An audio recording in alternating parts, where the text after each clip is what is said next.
There was a lot of interest in my post about modifying amplifiers, vacuum tube amplifiers, so that the heater is on uh, at all times, and when you switch the power, you only switch the high voltage, and in that case, you can prevent the warm-up time for your amplifier. So basically, as your filaments are always hot, when you turn the amp on, then warm up is just a matter of a few minutes, the time when the plates adjust to being heated up, and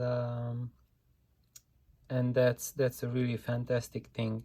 But now with this video I will show you uh, what we need to see on the amplifier, on whether such a modification can be done or not, because switching the heater separately from the high voltage is not possible to make on every amplifier. And now I will show you whether what are the signs to look for, whether it can be done on your amp or not. But before we are going into that, I have to show you the disclaimer. And the disclaimer is that working on amplifiers is just like driving a car. You can watch any amount of driving tips online, but you still need your driving license. So driver's license is absolutely mandatory to drive a car, and that's when the driving tips are useful for you. Until then, they are just a source of knowledge, entertainment, but you must not drive a car until you have your driver's license. The same is true for working on amplifiers. You need to be qualified to open up an amplifier. Otherwise, you risk killing yourself or doing serious injury or bodily harm. So you absolutely must not open up an amplifier if you are not qualified to do that. I like to really drive this message home, that this is strictly for professionals only. And if you are not a professional yet, then seek out a school in your area, seek out someone who is a professional, learn from them, because it requires hands-on experience. It requires that the teacher sees you, how you work, what are your failings, what are the mistakes you are doing. Because if you are just listening to tips online, I cannot see your work ethics, I cannot see what is your background, what is your home situation. So I cannot cover every area that needs to be covered for your specific case. However, once you have your qualifications, then you are ready to apply this knowledge I am showing you. But until then, and even after then, I am telling you, this is my disclaimer, that Real World Audio channel, and I am not liable for your actions. You are the only single responsible party for whatever you do, whatever you take with my advice. If you are using it in unsafe ways, without professional background, and you do something stupid, it's your responsibility. This channel is not going to be held responsible or liable for your actions. You absolutely must know this before you act on any of my advice. And that's because tampering with gear voids their warranty. So be warned, if you open up a chassis, your warranty is gone. There are lethal voltages inside an amplifier. It is a risk to life and property. So that's what you risk once you start tampering with gear. Watch out for children and pets. Be aware of dangers around you. And that's important because if you do something stupid, you'd not only endanger yourself, but those people around you, especially children. And then always ask manufacturer first, because if you talk to them and ask for their advice, for example, if you want to make this adjustment that I'm talking about in this video now, to have the heater being able to switch separately so that it's always on, or at least on while you are supervising it, and when you go off for a vacation, then you can switch it off, or leave your house, you switch it off.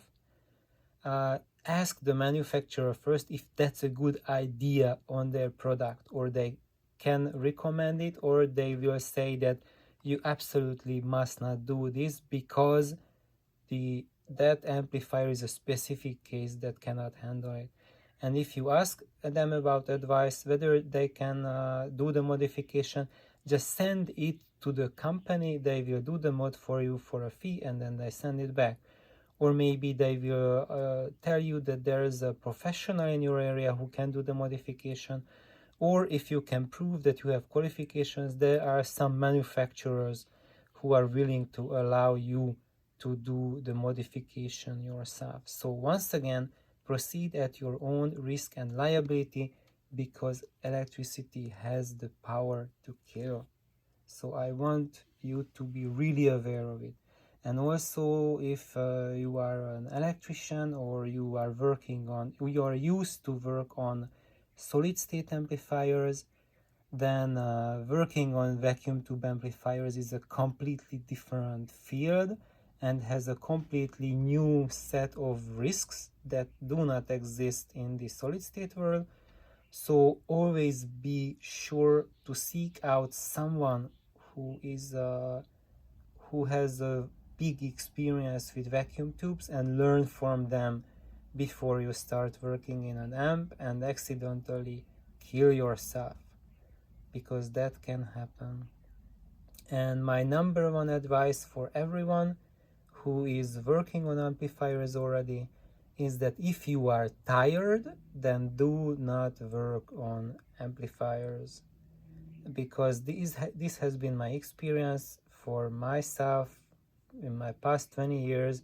Every single accident I had happened because I was too tired, but I still wanted to press on because I was curious.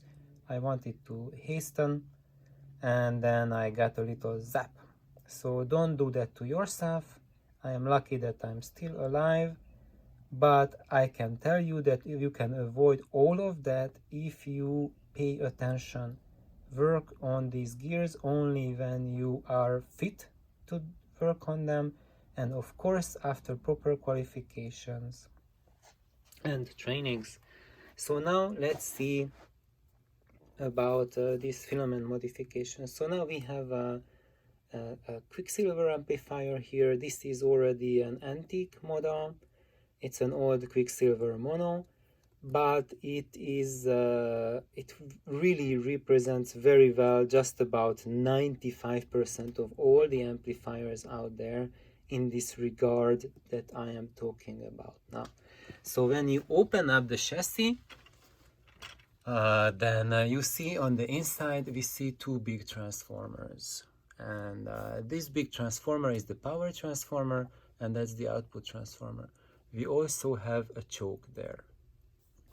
However, what you see and what you don't see is that there is no separate filament transformer, which would look like this. So if I put it next to it, you see that's a nice little transformer sitting next to the big power transformer. So if you would have this inside this amplifier, then it would be safe to do this modification, that you can switch the heater separately from the high voltage. So what are we doing here? So this is the primary winding of the power transformer. So this is what is present inside our amp, and this is what is present in just about over 95% of the amplifiers. So here we have the fuse and the power switch, and this is what is connected to the wall. And when you turn it on, then both the filament, so which is the heater of the vacuum tube, and the high voltage are turned on at the same time. So your tube starts to warm up and it's already getting bombarded by the high voltage at the same time. So either you have both or you have none. And what we want to be able to do is to have this on, but this off. If it's a single transformer, we cannot do that. The only way to do that would be to put a switch here. But you cannot, I would say you can, but you absolutely must never put a switch on the secondary, on the high voltage winding. Because if you have 3, 4, 500 volts, or if you have like a, let's say an ongaku, and then you have over a kilovolt on your secondary winding, a switch, then you would need a switch that can handle that voltage and a little bit more to work safely. And do you have any idea how big and how expensive those power switches are, which are rated for 500 volts or a kilovolt? They are not tiny switches like we have in an amp. Like you see that tiny switch, which is almost nothing. A switch that is rated for 500 volts AC is as big as this filament transformer, or maybe even bigger. That's an industrial switch, and it costs a couple $100. And if you are going for a Darwin Award and you put a regular switch that's just rated for 120 volts or 250 volts AC, and then you switch your high voltage with that, with one try or two tries, you might get lucky. But after a few tries, eventually your switch will fail and it will open up to the live voltage and it will kill you. So as you turn the switch on, it fails and you close the circuit through your body, and the result is this. So never ever put a regular power switch on the secondary on the high voltage. Never. You can put that switch on the filament voltage because it's only rated at it's only 5 volts. But if it's the filament voltage of a rectifier tube, you must not put a switch on that either, because the rectifier's filament sits at the high voltage. So when you have your rectifier tube, and then let's say this is the filament of the rectifier tube, and actually you get the B plus at the filament. So if you put your switch here, this is already at 500 volts DC or whatever your amplifier puts out. So if you put a switch there, you are switching 500 volts choppy DC, and the switch will fail and kill you eventually. So do not do that. So the only means to do this safely is to install a filament transformer, and then you can put a fuse and a switch for the filament transformer, so you can switch it separately. And then when you switch your filament transformer on, then your tubes will start lighting up, but you will not get music out of it because the high voltage is not on. And then you can use the regular power switch of the amp to turn on the rectifier tube and the high voltage. So in that case, the modification will be done safely. And for the case of this amplifier, if you look at that, so from here, that's the filament for the rectifier, so you do not touch that. Let's see, where do we have the tubes? And these are going there. Through these resistors are dropping some extra voltage, because this was made like 20 plus years ago, and since then we have a little higher line voltage, plus I'm dropping it a little extra, so to make tube life longer and operation safer and steadier. And you see these wires there. Where is it? I'm sorry guys, but I cannot see when I'm shooting a video, so there, because I need to focus on my camera and my eyesight is not good enough to change between that. So you just need to imagine that into those two pins we have the filament running. Oh right, there it is. Okay, I can see now.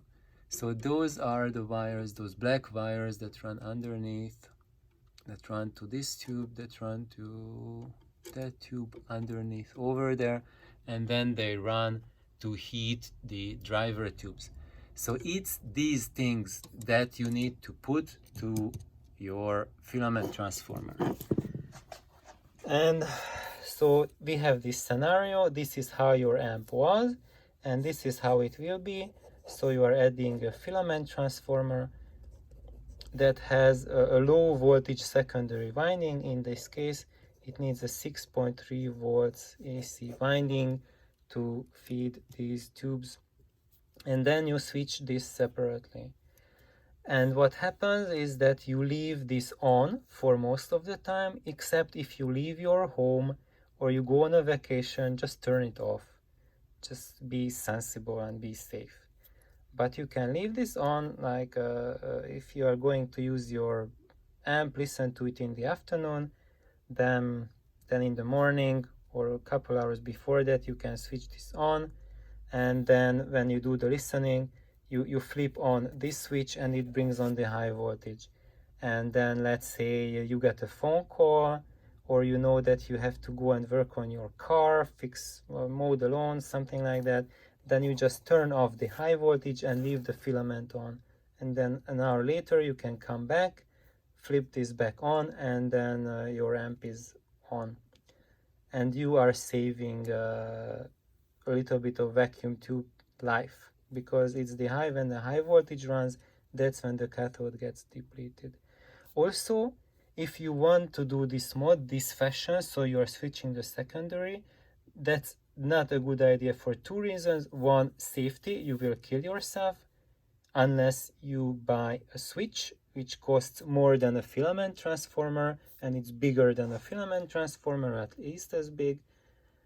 The other reason is if you switch off the high voltage, then that extra magnetic capacity will be transferred to your filament winding. So what will happen is that as you switch off the high voltage, then the filament voltage will rise, and that's not a good idea. To have separate filament voltage to increase tube life only makes sense when you have a constant normal filament voltage. If you increase it, so it increases to, let's say, 6.5 volts AC, that's already eating up your tube life. So that's why you need a separate filament transformer, because you need to keep that voltage constant and to keep your life and the life of your friends and families safe. So I hope this helps a little bit. And one more thing, that you need to install a filament transformer, you need to check if you have space for it. Here there is no space really inside the amplifier, so I would not be able to do this modification for the amp. I could do it in a fashion to put it in a separate box, in a separate little chassis, and have an umbilical and attach it through a connection to the amp, and make it that way. That would be the only safe way to do that, but that's too much hassle for everyone, and it's also a little bit well, questionable. So thank you for watching, and just make sure that you keep yourself and your friends safe. Thank you. Bye bye.